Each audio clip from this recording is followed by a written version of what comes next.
कुरी स्टूडियो, जहां आप 3D max step by step सीख रहे हैं।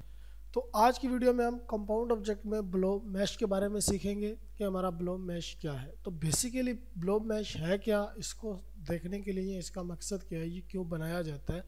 तो हम गूगल पे जाते हैं, मैं ब्लॉब मैश लिखता हूँ ऑटोडेस्क पे। तो यहाँ देखें, ये ज़्यादातर एनिमेशन वगैरह बनाने के लिए यूज़ होता है, यानी कोई भी चीज़ जो है वो लिक्विड वगैरह बनाने के लिए ये यूज़ होता है। लेकिन आज हम इसका हल्का सा बेसिक सा यहाँ पे इसका इस्तेमाल देखेंगे कि यहाँ इसमें हम ब्लो मैश को किस तरह यूज़ कर सकते हैं। तो मैं यहाँ हेल्पर्स में जाता हूँ, ठीक है, कुछ पॉइंट्स ऐड कर लेता हूँ, ठीक है। ये मैंने कुछ पॉइंट्स ऐड कर लिए, ये ठीक है। अब ये पॉइंट्स मैंने ऐड कर लिए, RW करके मैं सिंगल विंडो पे चला जाता हूँ, ठीक है। अब मैं जाता हूँ कंपाउंड ऑब्जेक्ट में ब्लॉब मैश। जैसे ही ब्लॉब मैश में क्लिक करता हूँ, यहाँ मैं एक ऑब्जेक्ट बना लेता हूँ, F4 प्रेस करता हूँ, तो ये देखिए उसने हमारे पास एक ब्लॉब मैश ऑब्जेक्ट क्रिएट कर दिया। अब जैसे ही इस ब्लॉब मैश को मैं सिलेक्ट करता हूँ,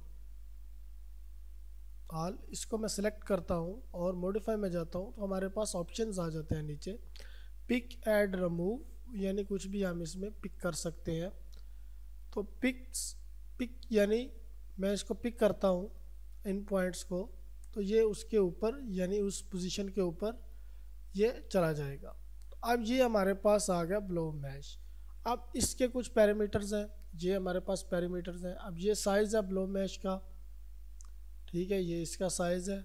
हम जितना कम करेंगे, अब हम जितना ज़्यादा करेंगे ब्लॉब मैश को, तो ये देखिए इसने एक दूसरे के साथ मिलना शुरू कर दिया, ये देखें, ठीक है, ये देखें। अब ये आपस में आप साइज़ जितना बड़ा करेंगे ये एक दूसरे के करीब होंगे, जैसे ही करीब होंगे तो ये एक दूसरे के साथ मिलना शुरू कर देंगे, ठीक है। अब टेंशन है, टेंशन को हम जितना कम करेंगे ये ज़्यादा यानी एक दूसरे के साथ मर्ज हो जाएंगे, इसलिए हम टेंशन को थोड़ा कम करते हैं, ठीक है।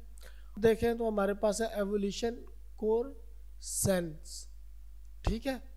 अब इसमें हमारे पास कुछ सेगमेंट्स हैं, अब रेंडर सेगमेंट्स हैं, उसके बाद व्यू पोर्ट सेगमेंट्स हैं। अब व्यू पोर्ट में जितने सेगमेंट इसके कम करेंगे ये उतना ज़्यादा स्मूथ हो जाएगा, ठीक है।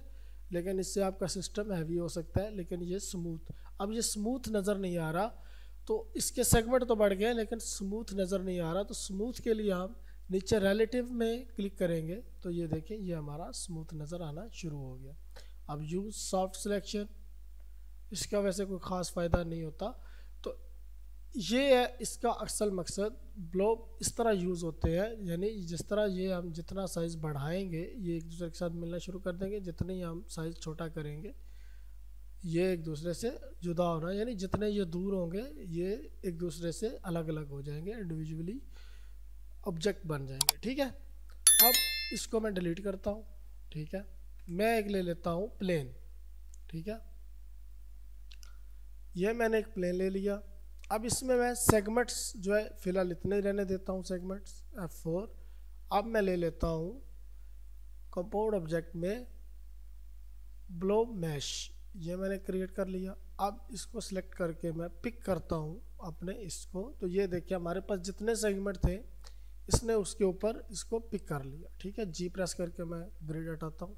अब जितने सेगमेंट्स हम बढ़ाएंगे इसमें अपने प्लेन में, तो ये देखिए हमारे पास बढ़ना शुरू हो गया, ठीक है।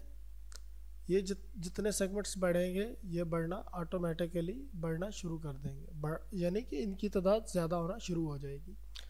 अब अगर हम इसका साइज़ बढ़ाते हैं, ब्लॉब मैश में जाके इसका साइज़ बढ़ाते हैं, जैसे ही हम साइज़ बढ़ाएंगे ये एक दूसरे के करीब जाएंगे, ठीक है।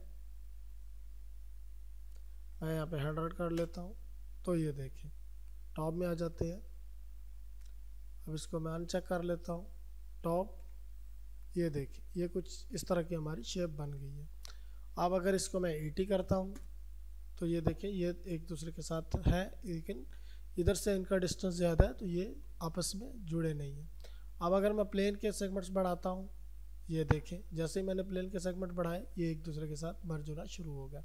अब हम इनको अलग भी कर सकते हैं, आप इसको उठा लें यहाँ से, तो ये देखिए अब ये यहाँ आ गए। तो प्लेन का यहाँ पे मकसद सिर्फ होता है हम रेफरेंस के लिए प्लेन को यूज़ करते हैं, ठीक है।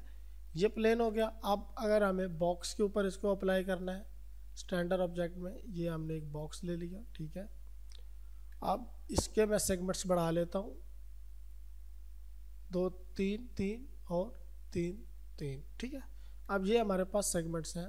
अब मैं कंपाउंड ऑब्जेक्ट में जाके ब्लो मैश करता हूँ, ये देखें। अब इसको मैं मॉडिफाई में जाता हूँ, पिक करता हूँ। जैसे ही पिक करूँगा तो ये देखें जितने हमारे पास सेगमेंट्स थे, जितने हमारे पास लेंथ या विड्थ सेगमेंट थे, वो उस हिसाब से हमारे पास बन के आ गए हैं, ठीक है। तो अब अगर इसका साइज़ बढ़ाएंगे तो ये एक दूसरे के साथ मिलना शुरू कर देंगे। तो ये था ब्लॉब्स। ये ज़्यादातर हमारा एनिमेशन में यूज़ होता है, फ्लो यानी किसी भी चीज़ का फ्लो वगैरह बनाने के लिए, कोई लिक्विड वगैरह बनाने के लिए।